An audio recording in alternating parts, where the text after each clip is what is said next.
ना बोले नींद कैसे आओगी? रात में छात में चढ़ के बोलना बैठना बोल रही तो इन तीन आदमी ने माइक पकड़ाते हो बस, उसके बाद में सब शांत है। आर्यवीर दल शिविर के अंदर आज हम सब लोग बैठे हैं।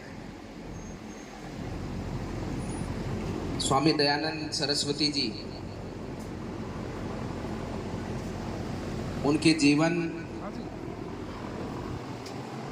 से पूरा संसार प्रेरणा लेता है। देखिए, भगवान को तो हम सब ने देखा नहीं है, लेकिन आपके बीच में से ही भगवान दयानंद सरस्वती के रूप में, विवेकानंद के रूप में, बाबा केदारनाथ जी के रूप में हमें दिख जाते हैं। और समय समय पर ऐसे दिव्य आत्माएं जो भगवान का स्वरूप होती है वो हम सब के बीच में जन्म लेती हैं, और वो अपने जीवन के एक छोटे से समय के अंदर ही इतना बड़ा सूत्र हमें सबको दे जाते हैं कि पूरा संसार, हम सब लोग उस सूत्र को पकड़ कर आगे बढ़ते हैं। आज उसी परंपरा का हम सब लोग यहाँ पर निर्वाह कर रहे हैं। आर्यवीर दल शिविर के इस आयोजन के साथ जुड़े और निरंतर अपना आशीर्वाद हम सबको देते रहते हैं। स्वामी हंस मुनि जी महाराज यहाँ पर विराजमान हैं कादीपुर से, और राष्ट्रीय अध्यक्ष जो आयुर्वेद दल है इसके सत्यवीर जी आर्य जी विराजमान हैं, रोहतास प्रधान जी विराजमान हैं, स्वामी हंसानंद जी, स्वामी रामदेव जी महाराज यहाँ पर सब विराजमान हैं। बहरोड के पत्रकार भी घूम रहे हैं मक्खियों की तरह चारों तरफ, आप सब भी विराजमान हैं, और समस्त संत योगेश्वर इस मंच पर विराजमान। सभी विषय आप सबके सम्मुख आए हैं। मूल उद्देश्य इस कार्यक्रम का यही है कि ये कार्यक्रम जो समाज के अंदर आज हम देख रहे हैं कि बुराइयों का जो वातावरण हमारे इर्द गिर्द बना है, एक सभ्य समाज का निर्माण, और सभ्य समाज तभी बन सकता है जब हमारे जो बच्चे बच्चियां हैं इनमें संस्कारों का बीज रोपण होगा। जिस तरह से एक फल एक छोटे से वृक्ष या एक छोटे से पौधे को हम लगाते हैं और आने वाले समय पर हम उसकी सेवा करते हैं, उसका ध्यान रखते हैं, और आपने देखा होगा कि प्रकृति हम सबको सिखलाती है। प्रकृति हर एक जगह पर हमको हर एक चीज को बहुत ही अच्छे रूप से हम सबको सिखलाती है। आप एक वृक्ष का ध्यान रखते हैं, उसकी जो टेढ़ी मेढ़ी टहनियां हैं समय आने पर उनको काटते हैं तो वृक्ष सीधा चलता है, और सीधा जाकर जब उसमें फल का आनंद आपको मिलता है, क्योंकि वृक्ष में जब फल भी अधिक हो जाते हैं तो उस वृक्ष की क्षमता नहीं होती है कुछ फलों को वो संभाल पाए। इसलिए वृक्ष का उस रूप से देखभाल की जाती है उस वृक्ष की कि फल भी उतने हो जिनको वो संभाल पाए। और उसी प्रकार से जीवन, आपका जो जीवन है, जैसे एक पौधे की हम टहनियों को जो टेढ़ी मेढ़ी होती है उनको काटते हैं, ऐसे ही हमारे इस वर्तमान समय के अंदर आपका और हमारा समय ऐसा है कि हम कोई भी हमारी बुरी आदतें हो और वो आदतें हमारे अभिभावकों को दिखती हैं तो हमें उनको काटना चाहिए, उनसे दूर रखना ही काटना कहा जाता है।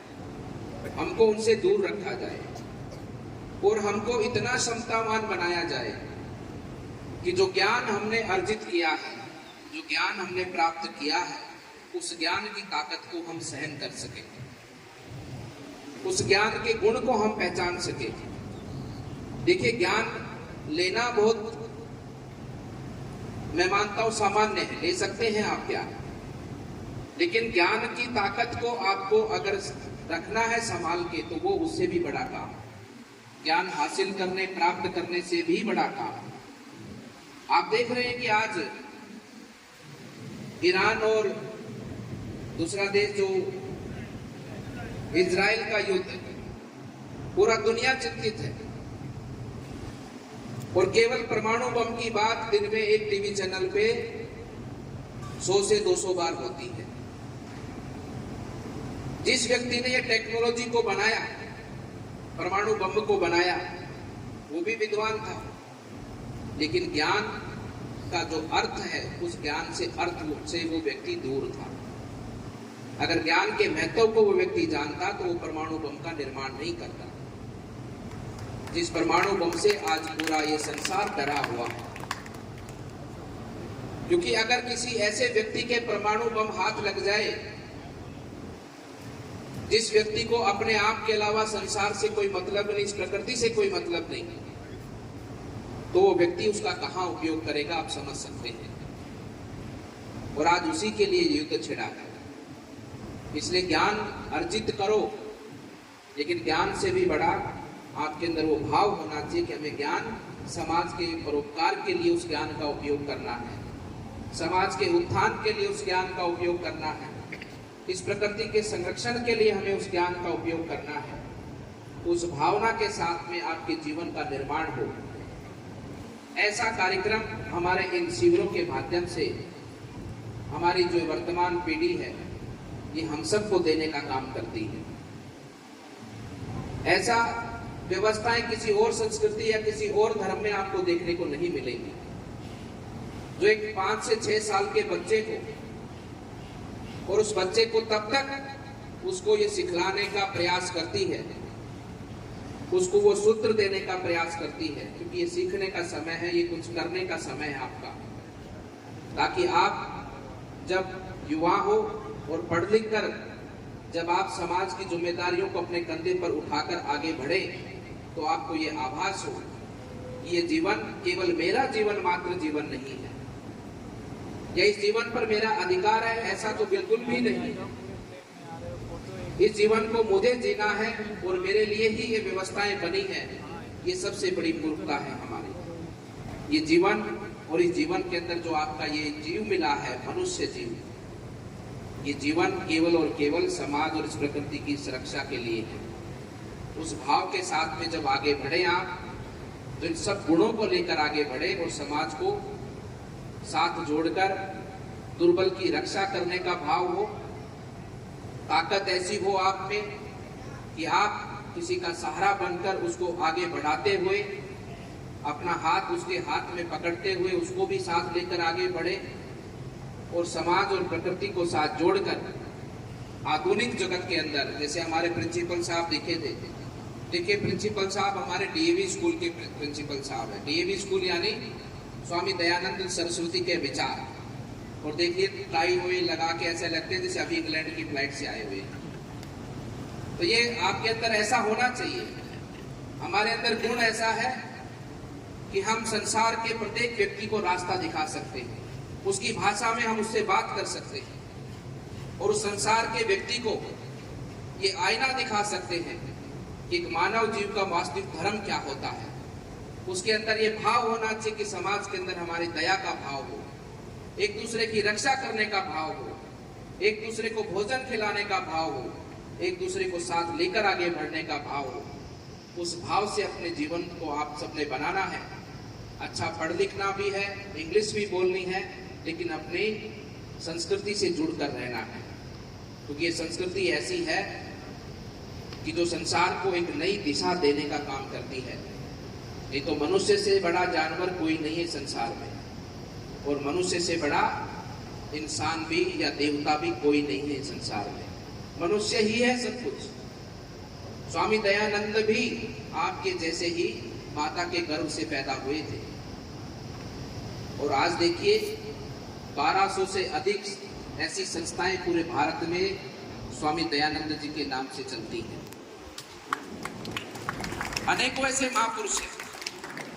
आप में से ही कोई निकलेगा, आगे बढ़ेगा, और आप में से ही कोई निकलकर इस समाज को सही दिशा दिखाने का काम करेगा। यही मेरा आप सबसे निवेदन है। वैसे तो हमारे भैरोड के जो है कि सभी विद्वान जन बैठे हैं, और भैरोड का जो स्थिति है, भैरोड का जो वातावरण है, ये हम सबको मिलकर संभालना है। आप सबको मिलकर इस पूरे देश और प्रदेश को मिलकर आगे बढ़ाना है, क्योंकि भैरोड की भूमि सबसे विद्वान और सबसे शिक्षित भूमि है ये राजस्थान की। और विद्वान और शिक्षकों की ये भूमि जो पूरे राजस्थान को शिक्षा के माध्यम से आगे बढ़ाती है, पूरे राजस्थान के हमारे युवान पीढ़ी को अपने ज्ञान के माध्यम से उसको आगे कुछ करने के लिए योग्य व्यक्ति तैयार करती है। उस भाव से आप सबको भी इस विरासत को संभाल कर आगे बढ़ना है।